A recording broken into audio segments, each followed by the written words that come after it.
In July 2024, the Department of Children and Youth adopted new Step Up to Quality standards.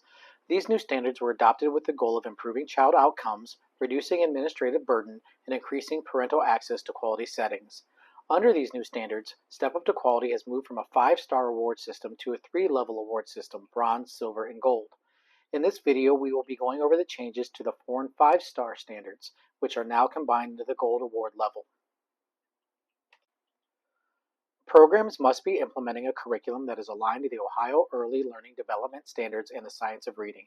You can find a list of approved curriculums at the link provided.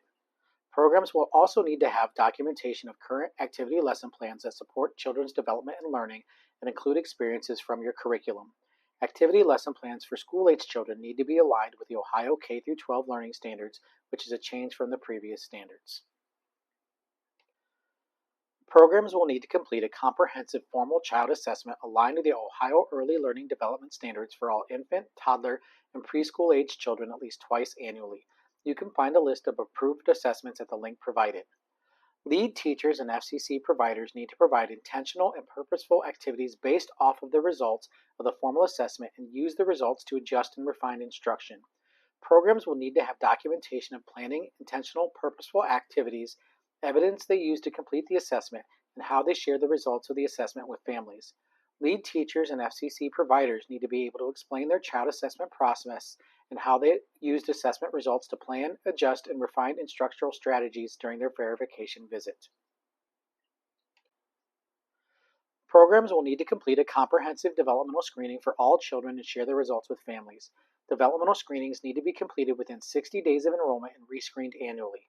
Results need to be shared with families within 30 days of completing the screening. If a child has a need that is identified through the screening, referrals must be made within 60 days, and the program needs to maintain documentation of the referral process and the referrals. Programs need to follow up with families 30 days from the date of the referral to determine if the child's needs are being met and keep documentation of the follow-up process. School-age children, children on an IEP, and children on an IFSP are not required to have a screening completed. Developmental screenings are completed through the ASQ or Ages and Stages questionnaire. Programs must complete an annual self-assessment in the form of an environmental rating scale for each age group of children. This would be the Infant-Toddler Environment Rating Scale, the ITERS for infant-toddler classrooms, the Early Childhood Environment Rating Scale, the ECHRS for preschool classrooms, the School-Age Care Environment Rating Scale, the SACRS for school-age classrooms, or the Family Child Care Environment Rating Scale, the FICRS for family child care programs. Once the self-assessment is complete, lead teachers, FCC providers will select an area of focus and set a goal for improvement. Documentation of the goals need to include the teacher's name, the age group of the children, the name of the self-assessment tool, the date the self-assessment tool was completed, the action steps needed to complete the goal, and the time frame to complete the goal. The goal needs to be updated at least annually. Programs will need to meet the Ohio Classroom Observation Tool (OCOT) standards through observations during their verification visit. Administrators will need to develop a continuous improvement plan with 2 program goals, a goal based on input from staff and families, and a goal related to creating, maintaining, expanding community partnerships. All goals need to have an action steps on how those goals will be achieved. Documentation of how input was gathered from staff and families in at least one community partnership activity or meeting needs to be maintained on site. These goals need to be updated annually. Child care administrators need to have an associate's degree in an approved related field or a CPL3 or a school-age administrator professional endorsement if only serving school-age children, or an administrator credential 2. In addition, 50% of the lead teachers need to have a minimum of an associate's degree in an approved related field, a CPL3, or a school-age lead teacher professional endorsement if in a school-age only group.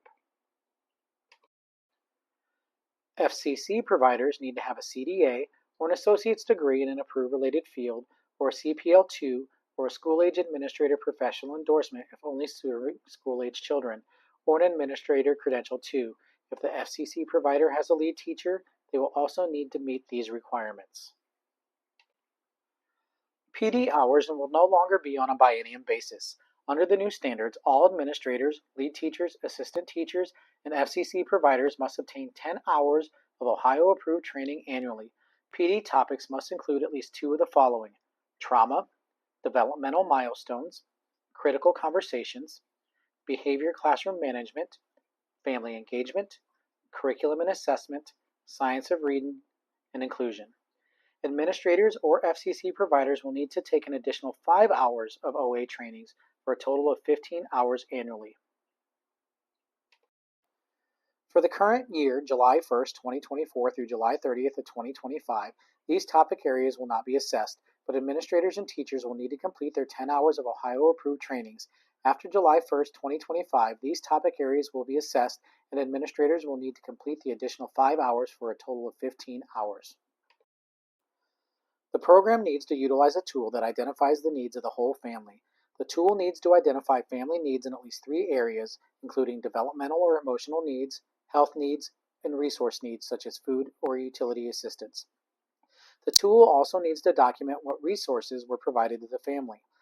The tool needs to be completed within 30 days of enrollment and updated at least annually.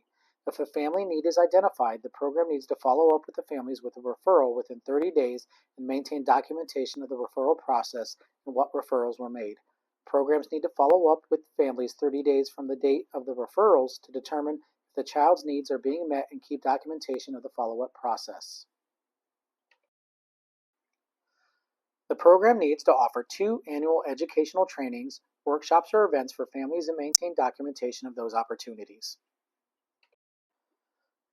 For child care centers, 40% of classrooms serving infants through school age meet lower ratios in group sizes. For infants under 12 months, that would be a group size of 2 to 10. For infants 12 to 18 months, a ratio of 1 to 5. For toddlers 18 to 30 months, a ratio of 1 to 6. For toddlers 30 to 36 months, a ratio of 1 to 7.